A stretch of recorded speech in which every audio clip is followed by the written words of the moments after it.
السلام نے خطبہ منا میں فرمایا،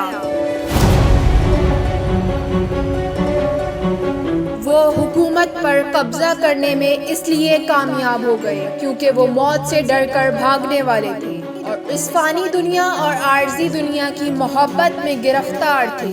پھر ان کی یہ کمزوریاں سبب بنی کہ ضعیف اور کمزور لوگ ان کے چنگل میں پھنس گئے، اور نتیجہ یہ ہے کہ کچھ تو غلاموں کی طرح کچل دیے گئے اور کچھ مصیبت کے ماروں کی مانند اپنی معیشت کے ہاتھوں